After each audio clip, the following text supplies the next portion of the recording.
That morning, with hearts pounding at every chip of concrete, they broke through the ceiling. But this time, they couldn't just patch it up with cement and tiles.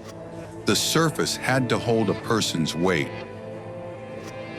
Using a few thin wooden slats and a sheet of metal, they built a sturdy hatch, camouflaging it with carpet and flooring.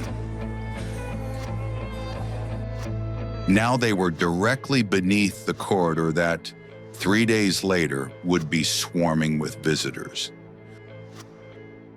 3 days later, they were ready.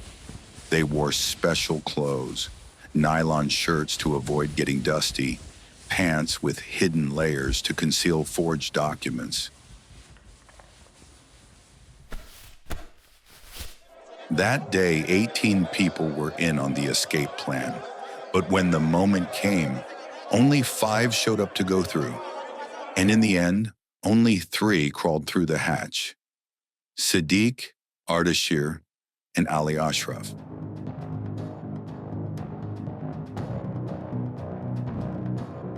They slipped quietly from the hatch, blending into the crowd of visitors under the guard's gaze. Ali Ashraf, with uncanny ease, moved close to one of the soldiers and smiled.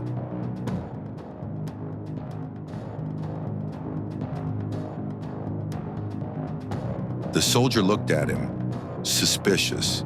His face seemed familiar.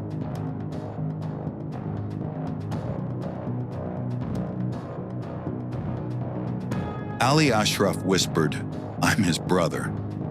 I've come to visit before. He's on leave today." A moment that could have ended everything, but it didn't. The soldier walked on.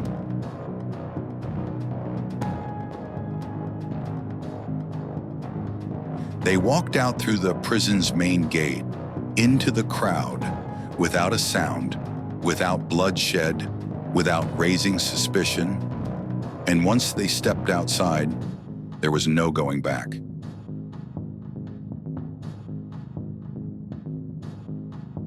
That morning, 3 men walked out of the main gate of Rajaei-Shahr Prison. No pursuit, no gunfire, no shouting, only with intelligence, patience, and courage. But freedom is not always the same as deliverance. From the moment their feet touched the street, their lives split into separate paths. Sediq, the former commando, had been planning his escape from the country long before that day. Money, forged documents, an exit route. Everything was in place. He crossed into the western border through smuggling routes. And to this day, no one knows where he is. Not the police, not his family, not even his former friends. The only thing left of him is a black and white photograph, with a gaze that seemed to see the future, even through the lens.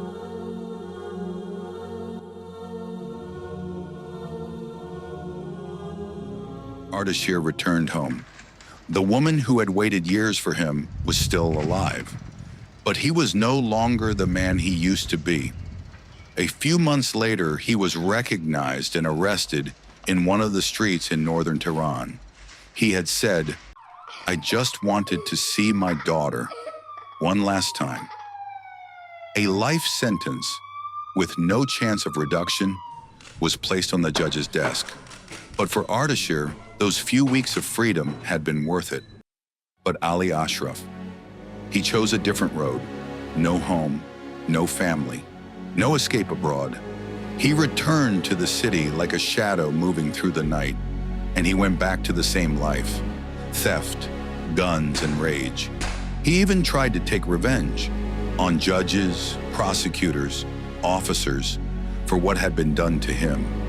He was spotted more than once in the Gold Bazaar with a false name, a changed face, and a pistol in his pocket. 6 months later, the authorities tracked him down. In a safe house in southern Tehran, a firefight broke out. A bullet struck his arm. He was taken alive, but the wound cut deeper than flesh and bone. During interrogation, he never spoke about the escape, as if he himself didn't know how it had happened.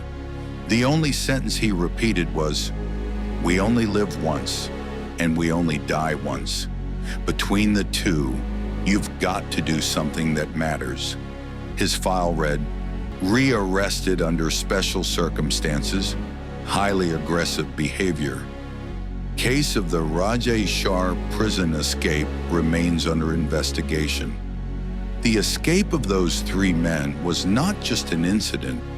They carved a tunnel out of the tightest space, a tunnel toward willpower. And perhaps the bitterest truth is that none of them truly got away. Escape was not the end of the story. Escape was only another form of prison, a prison built from a memory no one could believe.